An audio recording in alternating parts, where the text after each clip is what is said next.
কখনো কি ভেবে দেখেছেন আপনি যে সময়টাকে প্রতিদিন অনুভব করছেন সে সময়টা কি সত্যি সবার জন্য এক, নাকি কোথাও কোথাও সময় নিজস্ব নিয়ম আছে যেখানে ঢুকলে আর বের হওয়া যায় না, ঘড়ির কাঁটা চলে না, আর ফিরে আসলেও পৃথিবী আগের মতো থাকে না?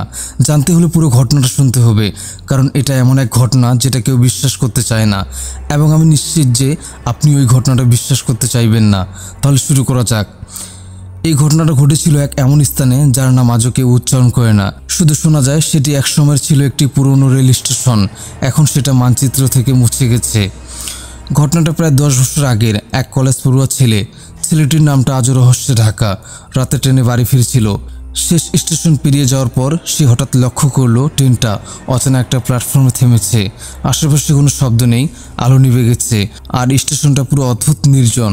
সে নেমে চারপাশে দেখলো স্টেশনের নাম ফলক খসে পড়েছে, বাতাস ভারী, আর ঘড়ির কাঁটা উল্টো দিকে ঘুরছে। আশ্চর্যের বিষয় হলো ট্রেনটা হঠাৎ ছেড়ে চলে গেলো তাকে রেখে। মোবাইলে কোনো নেটওয়ার্ক নেই, টিকিট কাউন্টার ফাঁকা, শুধু একটা পুরনো মাইক থেকে কানে এলো বিকট আওয়াজ, অনেকটা এমন, এখান থেকে ফিরতে চাইলে তোমার সময়কে ফিরিয়ে দাও।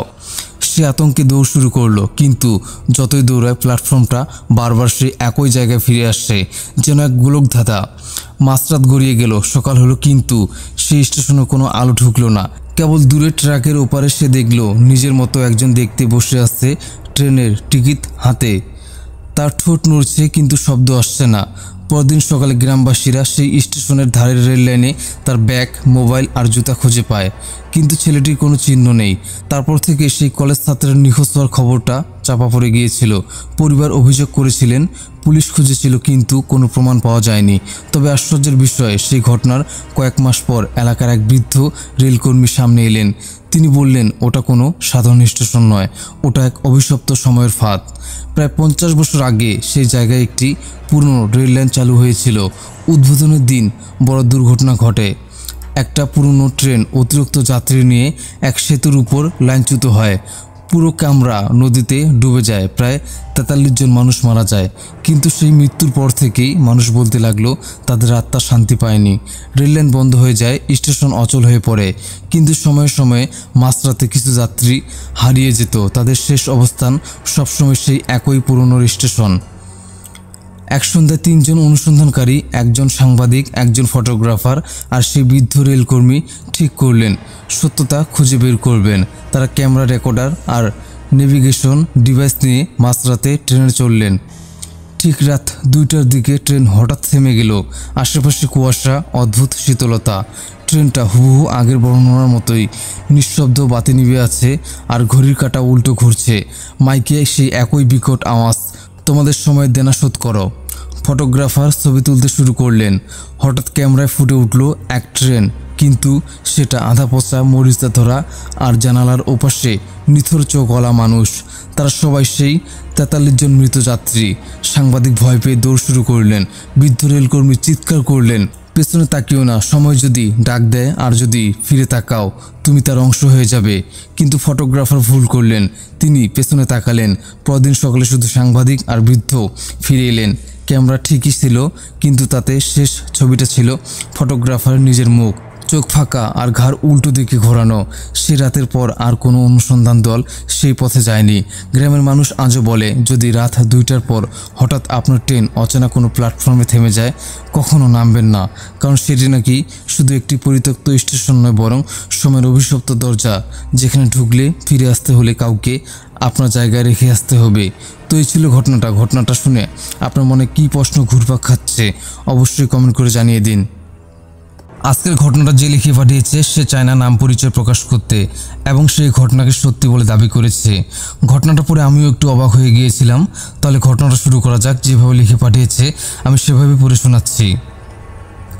আমার জীবনের এই ঘটনার কথা কেউ বিশ্বাস করতে চায় না, তাই আপনাকে লিখে পাঠালাম, কারণ অন্তত আপনি বুঝবেন আমার ভয়ের কারণটা। ঘটনাটা প্রায় 5 বছর আগের। তখন আমি কলেজে পড়ি। শীতকাল ছিল, ডিসেম্বরের মাঝামাঝি। আমাদের বাড়ি গ্রামের একদম শেষ প্রান্তে। পেছনে বড়সড় একটা ফাঁকা মাঠ, আর মাঠের কিনারে পুরনো একটা কবরস্থান, যেটা প্রায় 100 বছরের পুরনো। রাতে ওদিকটায় কুকুরও যায় না। আমি ছোটবেলা থেকেই কবরস্থানের গল্প শুনে বড় হয়েছি। মানুষজন বলে সেখানে এক মহিলাকে গর্ভবতী অবস্থায় হত্যা করা হয়েছে, আর সেই নাকি রাতের বেলা সাদা শাড়ি পরে হাঁটে। কিন্তু আমি এসব কুসংস্কার বলে মনে করতাম। সে রাতে আমি বাড়িতে একা ছিলাম। বাবা মা আত্মীয়র বাড়িতে গিয়েছিল। রাত প্রায় 12টার দিকে হঠাৎ ঘুম ভেঙে গেল, কারণ বাইরে থেকে কানে এলো এক অদ্ভুত শব্দ। প্রথমে মনে হলো কেউ হয়তো মাঠে হাঁটছে। কুয়াশার রাতে কেউ ওদিকটা যায় না। আমি কৌতূহলবশত জানালা দিয়ে উকি দিলাম।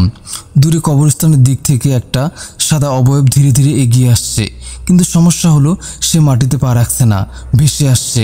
আমার বুক ধকপক করতে লাগলো, কিন্তু চোখ সরাতে পারছিলাম না।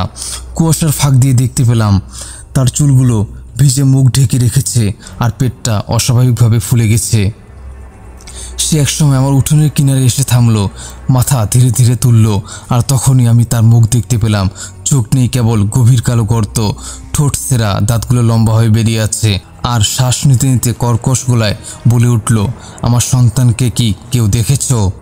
আমার শরীর অবশ হয়ে গেল। আমি চিৎকার দিতে পারছিলাম না, গলায় যেন কিছু একটা আটকে রেখেছে।